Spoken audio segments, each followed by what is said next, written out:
Hello everybody, I'm Jim Curry from Guideline and I'm sat on the banks of the River Tay at Taymount early May with David Park, the gillie here, David and Guideline Ambassador. David, we've just been sat chatting, waiting for the sun to go down because the water is crazy low, but the light's getting better, isn't it? So we were just waiting. And while we were waiting, we noticed we were fishing with two different setups with reference to you using a coated running line. Yes. And me using the Compline. So we thought it'd be quite interesting to talk about the pros and cons of both really and why we've chosen what we've chosen. So talk us through that coated running line you've got. Right, Jim. Well, I'm using the TSL Guideline, TSL tapered shooting line, coated shooting line. The benefits of using this, like fishing situation, the river's really low, we're looking for sort of delicate presentation. I feel what the benefits of the coated shooting line is in the presentation and the casting, it slows the flight of the head, calms the loop. You don't get that bounce back you sometimes get on the uncoated stuff. Being tapered as well for fishing purposes, this kind of conditions will sometimes use flies like sunrays, even small monkeys, lightly dressed, but stripping. So we're having the taper and the coated shooting line, it's easier to mend, to get a belly. So when we get that belly and we start the strip, because of the density and bulk in the shooting line, it catches better on the surface of the water and allows us to get that belly and swing of the fly. Casting benefits of this stuff, it's less likely to tangle because it floats. So you don't need as much line management of your shooting line with this. When you're only fishing relatively short distance because the river's low, you can just leave it at your feet basically and a couple of loops and make the cast.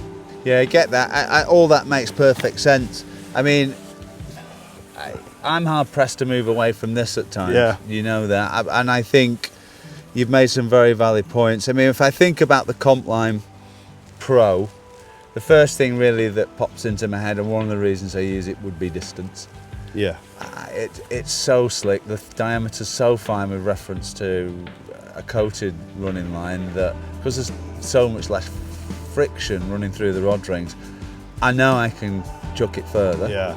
Not saying that's the answer to every scenario, and like, there'll be nights pockets that we try and hit tonight to try and intercept some of these moving fish where I'm not going to try and blast across the other side of the Tay, but distance at times with this Compline Pro I think is easier.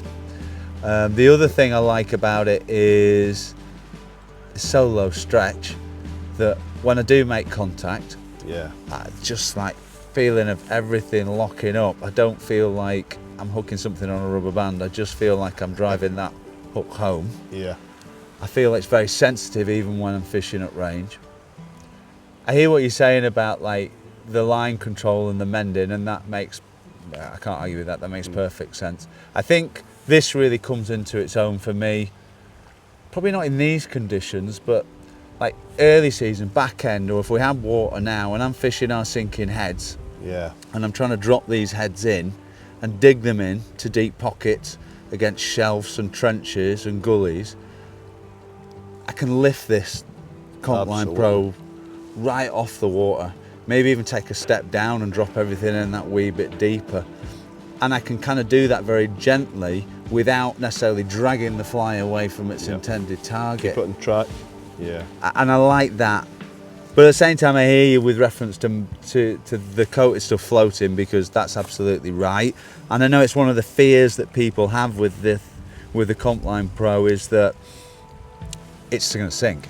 So you need to manage it in some way or another, whether you're counting loops on your fingers, whether you're doubling it over on your and folding it in half. It does need some management in order for it not just to be costly distance, as that line that's sunk is now being sucked out of the water. Handling, I guess, is better with yours as well, isn't it? Absolutely. That's one of what a lot of people use this type of running line for, As I say, a lot of our clients are slightly older and maybe less feel in their fingers, and the floating stuff handles a lot easier. The coated, it's easier to grip because it's a larger diameter, it's supple, softer to handle, and obviously, as we've discussed, the management of this stuff is much easier because it floats, and you don't need to coil up and have as much skill in controlling the line. Yeah, like I was watching your cast go out, and it is definitely presenting better. Whereas I've at times, if I overgun the forward cast, like mine has a tendency to bounce back. Yeah. And I know that I can kind of counteract that by, I mean, I've got a 35 pound on here. This is a 13-foot 8/9. If I stepped up to like the 9-10 or the big guns like the 10-11, and I was running this running line, the weight of the head and the diameter of the running line, if it's too fine, can cause that horrible bounce back. Can't it, that we were chatting about. So in those instances, there is a case for going up like higher braking strain, bigger diameter. If I was throwing like heavier lines. But yeah, listen, I feel all those. I guess really it's horses for courses, isn't there? And there's arguments to say that really there's a place for both. There's a place for both. Because through the course of the season, I will use both. Exactly the conditions, early season, sunk line. The mono to me is far superior to this. But when we come into this type of conditions, I can see it smaller flies, longer leaders, delicate presentations, I just feel it controls the casting loop. Yeah, you can see that slowing it down and just smoothing it out in that presentation, especially with those small flies, right? And you don't want everything just like just bouncing back at you. Yeah, absolutely. And then you're having to manage or worried about a load of slack in the system. That's what it's this been comes cool, in. man. That makes a lot of sense. Well, listen, the light's pretty good now. It's looking good. I'm not liking that wind, but especially as I'm going to have to cast off my left shoulder. Well, horses for courses. That's why we've got both hands. Can I have one of your flies? Oh, I've got one of your flies. You've got one. Thanks, David. That was brilliant. You're welcome.